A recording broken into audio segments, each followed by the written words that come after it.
기독교와 타종교의 차이는 뭘까? 이런 물음을 한번 가져봅니다. 기독교와 타종교의 근본적인 차이. 타종교는 대부분 인간이 절대자를 찾아갑니다. 그래서 막 어떤 고행의 시간들이 있고, 그래서 절대자를 향해서 조금만 나아가는 그런 신앙의 여정입니다. 그러나 여러분, 하나님은 인간을 찾아오십니다. 기독교는 하나님의 임재를 경험하는 것이 그렇게 중요한 것입니다. 여러분 생각해 보세요. 인간이 하나님을 찾아가는 것과 하나님께서 인간을 찾아오시는 것 중에 뭐가 더 좋을까? 하나님이 인간을 찾아오시는 것이 훨씬 더 좋고 쉽습니다. 우리같이 한계가 있는 우리가 절대자를 찾아간다. 찾아갈 수도 있고 엉뚱한 길로 헤매다가 말 수도 있고, 절대자는 하나님이 인간을 찾아오시면 한마디로 한 방에 찾아오실 수가 있습니다. 너무 쉬운 일입니다. 오늘 본문은 하나님께서 아브라함을 찾아오시는 이야기. 그러니까 익숙한 하나님의 말씀입니다. 하나님이 인간을 찾아오십니다. 아브라함을 찾아오십니다. 아브라함이 누구입니까? 아브라함은 오늘 본문을 놓고 보면 오래전에 하나님의 택함을 받은 사람이었습니다. 하나님은 인류를 구원하기 위해서 한 민족을 이룰 계획을 하시는데 아브라함을 통해서 그 계획을 세우셨습니다. 온 인류가 죄악으로 너무 관영한 상태에 있으니까 이 인류를 구원해 내셔야 되겠는데 하나님의 방법은 아브라함을 통해서 한 족속을 이루고 이 인류를 구원해 내야겠다는 계획을 세우시죠. 그래서 하나님은 하란 땅에 있던 아브라함을 찾아가십니다. 그리고 아브라함을 부르시죠. 이때도 하나님이 아브라함을 찾아가신 것입니다. 원래 아브라함 아버지는 우상 만드는 사람이었어요. 갈대아우르에 살던 아브라함과 그 아버지 하란으로 이사해서 살고 있는데 하나님이 찾아오셨어요. 그리고 아브라함을 부르십니다. 창세기 2장 12장 2절 말씀, 여러분 함께 읽습니다. 내가 너로 큰 민족을 이루고 내게 복을 주어 내 이름을 창대하게 하리니 너는 복이 될지라. 아멘. 이 말씀은 하나님이 아브라함을 부르시는 이야기입니다. 이때도 하나님이 아브라함을 찾아오신 거죠. 찾아오셔서 약속합니다. 내게 복을 주어 너로 큰 민족을 이루고 내게 복을 주어서 내 이름을 창대하게 하겠다. 너는 복이 될지라. 아니 가만히 살고 있는데 하나님이 찾아오셔서 이런 약속을 하신 것입니다. 이때 아브라함의 나이가 75세였습니다. 그런데 세월이 흘러도 아브라함에게 자식이 없습니다. 큰 민족을 이루려면 아들이 있어야 하는데 말입니다. 그 후손들이 있어야 될 거예요. 하나님께서 아브라함에게 약속하신 시간이 지나가는데 무려 24년의 시간이 흘러갑니다. 이제 막 잊어가는 거죠. 나이도 너무 많이 들었지. 하나님 이런 약속을 주실 때는 아멘 하고 받았을 텐데 아니 너무 많은 시간이 흘러가는 거예요. 아브라함이 99세가 되었는데 그때도 아들이 없습니다. 중간에 아내 사라의 몸종 하갈에게서 낳은 아들도 있었습니다. 이스마엘. 인간적으로 생각해서 아들을 후손을 만들어야겠다 싶어서 사라가 한 행동인데 그렇게 해서 아들은 있었지만 하나님은 그를 약속의 아들 인정을 안 했습니다. 그는 아니라는 거죠. 하나님의 계획. 결국 아브라함은 이제 하나님과의 약속에 대한 희망을 포기하고 살아가고 있었습니다. 약속이 가물가물해진 것입니다. 그러던 어느 날 세 사람의 나그네가 아브라함의 장막을 방문하게 되었습니다. 이게 오늘 본문 얘기입니다. 하나님이 또 찾아오신 것입니다. 창세기 18장 오늘 1절 말씀 여러분 함께 읽습니다. 여호와께서 마므레의 상수리 나무들이 있는 곳에서 아브라함에게 나타나시니라. 날이 뜨거울 때에 그가 장막문에 앉아 있다가. 오늘 말씀의 시작 부분 말씀입니다. 오늘 본문 이야기. 하나님은 아브라함을 찾아오셨습니다. 그리고 언약을 다시 확인시켜 주시고 아브라함을 축복하시는 본문의 얘기입니다. 이 모든 이야기들을 다 텅텅 털어서 한마디로 요약하자면 오늘 아브라함 집에 하나님이 신방하신 것입니다. 하나님의 신방. 답답해하고 힘들어하고 낙심해하고 하나님의 약속도 희미해져 가는데 하나님이 신방을 보신 거예요. 하나님의 신방. 신방이란 말은 찾아가서 만나본다는 뜻이 있습니다. 명사적 의미에 찾아가서 만나본다. 그게 신방입니다. 그런데 교회의 신방은 단순히 찾아가는 것보다 주의 종을 통해 하나님의 말씀으로 믿음의 가정을 축복하는 귀한 시간인 거지. 그게 신방입니다. 그런데 요즘 교회는 작년 봄부터 코로나 때문에 신방을 할 수가 없어요. 모든 교회가 대신방이 되어버렸어요. 신방을 할 수가 없어요. 가정 신방은 말할 것도 없고 병원 신방도 거의 못합니다. 겨우 어떻게 좀 만나볼 수는 있지만 쉽지가 않습니다. 너무 제약이 많습니다.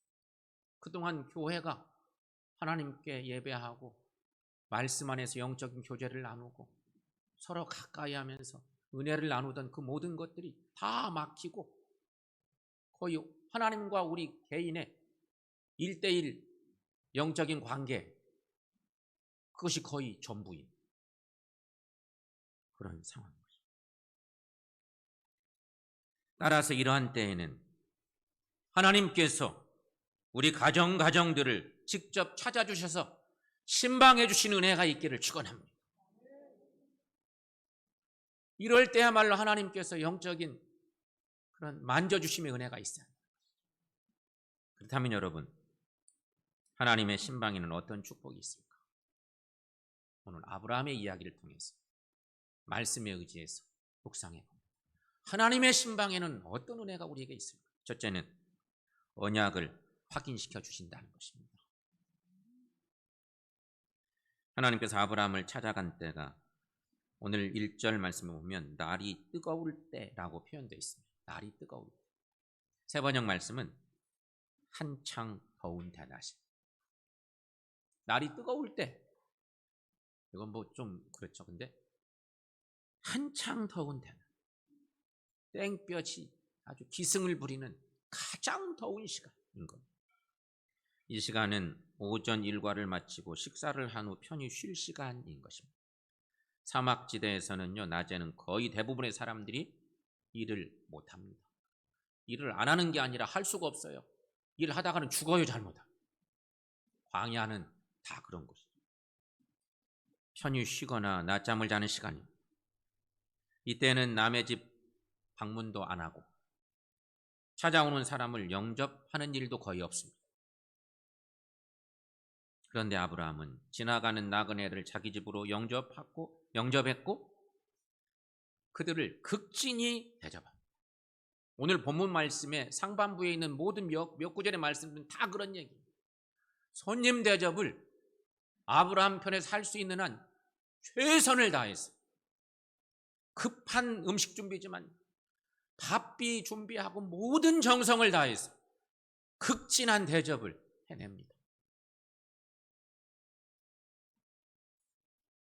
그 세 사람의 손님들이 아브라함의 청을 받아서 이제 손님 대접을 충분히 받았어요. 이때 대접을 받은 이들 중 한 사람이 아브라함이 말합니다. 오늘 본문 10절 말씀 여러분 거기 함께 읽습니다. 내년 이맘때 내가 반드시 내게로 돌아오리니 내 아내 사라에게 아들이 있으리라 하시니 사라가 그 뒤 장막문에서 들었더라. 여러분, 아브라함은 하나님의 언약을 붙들고 이곳까지 왔습니다. 그러나 아직까지 눈에 보이는 것은 아무것도 없었습니다. 큰 민족이 되기 위해서는 우선 아브라함에게 자식이 있어야 하는데 시간이 그렇게 지나가도 자식이 없어요. 100세 가까이 나이가 먹고 아내 사라는 점점 늙어가서 아이를 가질 수 없는 지경에 이르게 되었습니다. 아마도 하나님이 찾아오신 이때 아브라함과 사라는 하나님의 약속에 대해서 거의 포기하고 있는 상태였는지도 모르겠어요. 너무 오랜 세월이 지나니까 약속의 어떤 결과물의 흔적도 거의 없고 다 포기할 상태. 낙심난 상태. 하나님의 약속은 약속이 이루어지긴 하려나?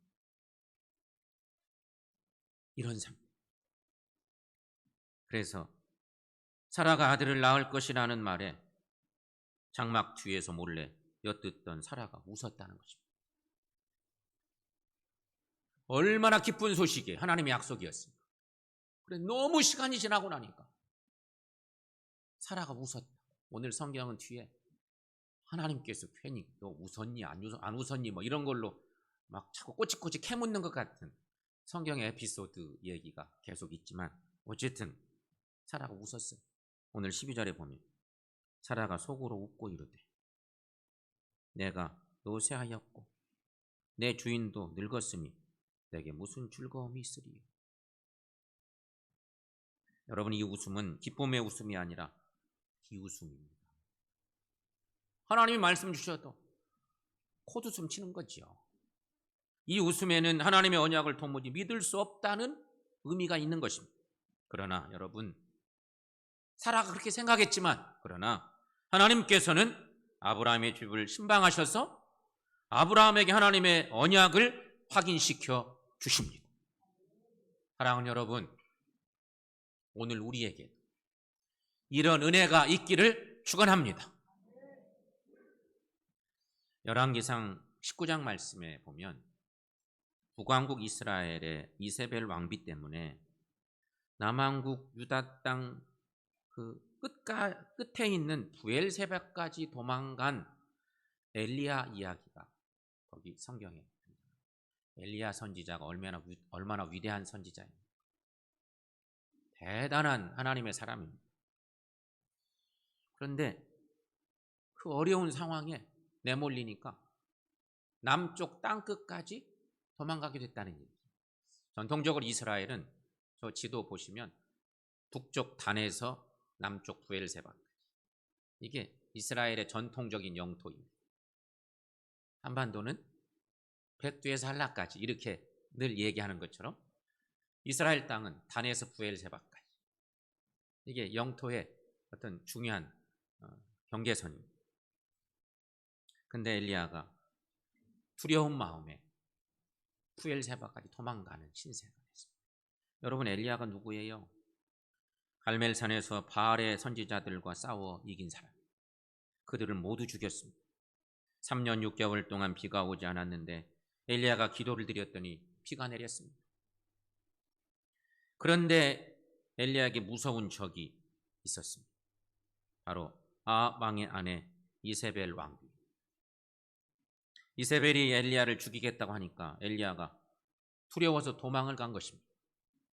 하늘에서 불을 내리기도 하고 비를 내리기도 했던 엘리야도 목숨의 위협 앞에서 이렇게 연약한 인간이 되고 마는 것입니다.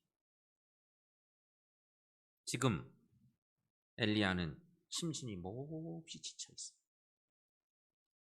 나 혼자밖에 없는 거야. 이러다가는 죽게 생겼어. 너무 안타까워.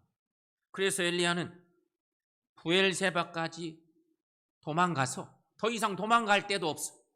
땅 끝에까지 도망갔다가 거기서 너무 낙심나 있으면서 결국 죽기로 결심을 해요. 그런데 자살을 하려니 하나님 앞에 죄 짓는 것 같으니까 엘리야가 하나님께 하나님 제 목숨을 좀 걷어가세요. 제 목숨을 가져가시라. 그렇게 간청하는 거예요. 그런데 바로 그때 그렇게 딱 심해서 이제 살 힘도 없는 그런 상황이 있을 때 하나님은 천사를 보내어서 엘리야를 위로하십니다. 하나님의 그 위로로 엘리야는 다시 힘을 얻고 하나님의 사역을 잘 감당하게 된다고 하는 이야기입니다. 여러분, 오늘 엘리야에게 오신 하나님도 하나님께서 엘리야를 신방하신 거예요. 너무 어려워 죽겠는 그 상황에 하나님이 찾아오신 거예요. 성도 여러분, 하나님은 주의 종들을 통해 우리의 연약한 부분을 치료하고 위로하십니다. 그리고 새 힘을 주셔서 하나님의 사람으로 이 땅에서 승리하게 하십니다. 지금 우리의 삶의 자리들이 많이 피폐해져 있습니다. 영적으로 육적으로 연약해져 있고 낙심나 있기도 합니다. 하지만 이런 때일수록 우리 하나님께서 우리를 신방해 주시는 은혜가 있기를 축원합니다. 하나님의 신방에는 어떤 은혜가 있을까? 두 번째, 기도의 응답이 있습니다. 아브라함의 장막을 나온 세 사람 중 한 사람이, 즉 하나님께서 아브라함에게 축복합니다. 이제 장막, 오늘 본문 말씀 넘어가 보면 그 뒤에 이어지는 본문들 가운데 아주 중요한 이야기들, 하나님의 신방을 받고 나니까 그로 인해서 생기는 놀라운 축복들인데, 하나님께서 아브라함에게 축복해요. 첫째는 약속한 것을 반드시 이루겠다는 하나님의 약속입니다.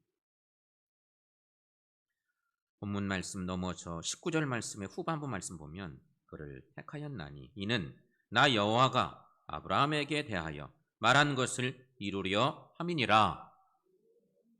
이렇게 약조를 하고 계십니다. 약속한 것은 반드시 이루어주마. 첫 번째, 응답입니다. 그리고 하나님이 당신의 비밀스러운 얘기들을 아브라함에게 말씀하시는 거예요.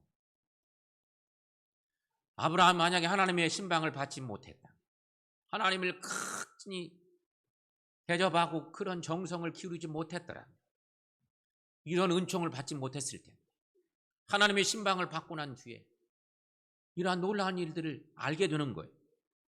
하나님이 생각을 말씀하세요. 부패한 소돔성을 멸하겠다. 소돔과 고모라를 멸하겠다는 소식을 들은 아브라함은 하나님께 기도합니다. 하나님께 막 애원하는 거죠. 하나님의 계획을 들었어요. 그래서 아브라함이 가만히 있을 수가 없어. 하나님께 기도합니다. 하나님, 우리 중에 여기에 의인 50명만 있으면 멸하시지 않겠습니까? 한번 찾아봐라. 45명, 30명, 20명, 10명. 하나님과 계속 씨름하면서 간구합니다. 10명만 있어도 멸망시키지 마시라고. 그런데 10명을, 기도는 열심히 했는데 10명은 찾을 수가 없었어요. 아브라함이 이렇게 간절히 기도한 이유는 다른 어떤 것보다도 그 성에 조카 롯이 있었기 때문이었어요. 사랑하는 조카 롯의 가족들이 있는데 하나님의 계획 속에 소돔과 고모라를 멸망시키겠다는 계획을 갖고 내려오신 거예요. 비록 소돔성은 멸망했지만 아브라함의 간절한 기도로 말미암아서 조카 롯과 그의 두 딸은 구원을 받습니다. 성도 여러분, 보십시오. 하나님의 신방으로 말미암아서 아브라함이 하나님께 기도했습니다. 그리고 그 기도로 말미암아서 조카 롯이 살게 됩니다. 그런 은혜를 입게 됩니다. 사랑하는 여러분, 하나님께서 우리를 찾아오시는 이유가 무엇일까? 오늘도 하나님이 우리를 찾아오시는, 하나님이 우리를 찾아오시는 이유는 무엇일까? 그런 묵상들을 해봅니다. 하나님이 우리를 찾아오시는 이유는 우리에게 복을 주시고 우리의 기도를 듣기 위함인 줄로 믿습니다. 하나님 우리를 찾아오실 때는요, 우리에게 어떤 은혜를 베풀까? 그리고 사랑하는 나의 자녀들이 어떤 소원을 가지고 지금 몸부림치고 있을까? 힘들면 힘들수록, 안타까운 모습을 가지고 있을수록 하나님은 더 간절하게 찾아오셔서 우리를 만나주시는 거예요. 근데 하나님은 그러기 때문에 또 우리가 하나님께 기도하기를 원하신다는 것이, 예레미야 33장 3절 말씀 함께 읽습니다. 너는 내게 부르짖으라. 내가 내게 응답하겠고 내가 알지 못하는 크고 은밀한 일을 내게 보이리라. 아멘.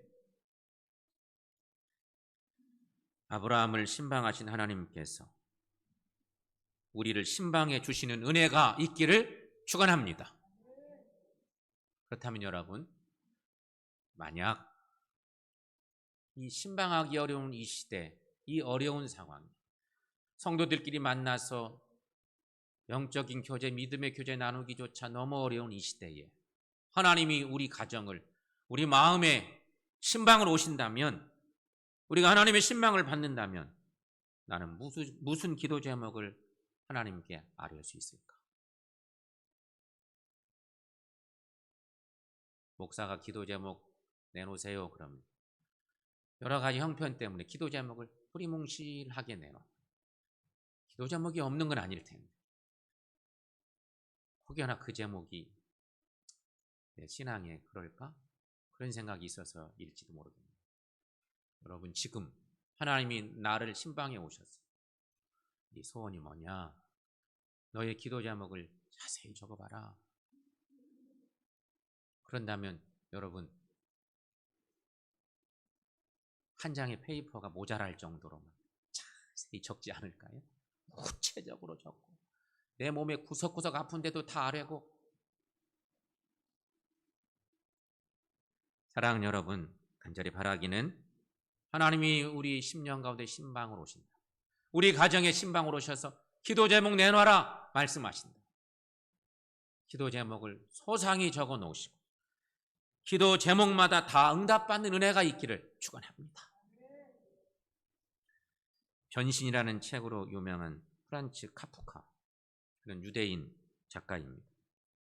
카프카의 또 다른 책 법 앞에서라는 작품 속에는 일생 동안 문 밖에서 문이 열리기를 기다리다가 죽은 사람 이야기가 있습니다.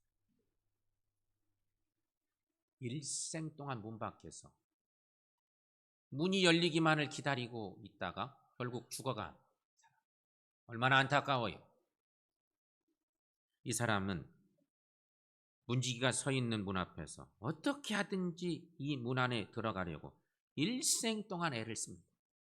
그의 일생이 저 문을 들어가는 일이었습니다. 어떻게 하면 문지기를 피해서, 근데 거기 문지기가 딱 서 있으니까 그 문지기를 피해서, 그 눈을 피해서 문 안으로 들어갈 수 있을까 하고 애를 쓰고 또 애를 쓰다가 결국에는 그 문 안에 들어가 보지도 못하고 문 밖에서 죽어가게 됩니다. 그는 죽어가면서 마지막 말들을 하는 것입니다. 문지기에게. 왜 당신은 나를 그 문 안으로 들어가지 못하도록 문을 이렇게 지키고 있는 것입니까? 이렇게 묻는 거예요. 그때 문지기는 정색을 하면서 이렇게 말합니다. 아닙니다. 이 문은 당신을 위한 문입니다. 당신을 돕기 위해서 내가 여기 서 있는 것입니다. 라고 말합니다. 죽어가는 그 사람이 다시 묻습니다. 그런데 왜 당신은 내가 들어가려는 문 앞에 막고 서 있었습니까? 이렇게 막고 서 있습니까? 그러자 문지기가 대답합니다. 아닙니다. 아닙니다. 나는 당신을 위해 문을 열어드리기 위해서 여기 서 있습니다. 그러나 당신은 한 번도 이 문을 열어달라고 요청한 일이 없었습니다. 라고 말합니다. 그러니 문 밖에서 문에 들어오려는 것처럼 보였지만 한 번도 문을 열어달라고 요청하지도 못하고 그 문 앞에서 죽어갔다는 이야기입니다. 성도 여러분, 지금 우리 앞에 있는 문은 축복의 문, 기회의 문임을 믿으시기를 축원합니다. 그동안 한 번도 열어보려고 하지 않고 그 문 앞에서 서성거리고 있지는 않으셨습니까? 문 앞에서 주저주저 하다가 축복의 때를 잃어버리고 삶을 소모하고 있지는 않으셨습니까? 성도 여러분, 아브라함을 찾아오신 하나님께서 오늘 우리에게도 찾아오십니다. 아브라함을 사랑하신 하나님은 우리들도 똑같이 사랑하시는 하나님이십니다. 그래서 우리에게 기회를 주십니다. 그래서 우리를 축복하십니다. 여러분, 이 봄철에 하나님께서 우리 각 가정을 찾아주시기를 소망합니다. 하나님이 우리를 신방해 주신다고 하면 얼마나 행복합니까? 얼마나 귀한 것. 여러분의 마음의 문을 연 우리를 찾아오시는 그 하나님을 온전히 영접하시기를 축원합니다. 그래서 하나님의 언약을 확인하십시다. 기도 응답을 다 받으십시다. 이게 아브라함이 하나님의 신방을 받고 누린 놀라운 축복이었습니다.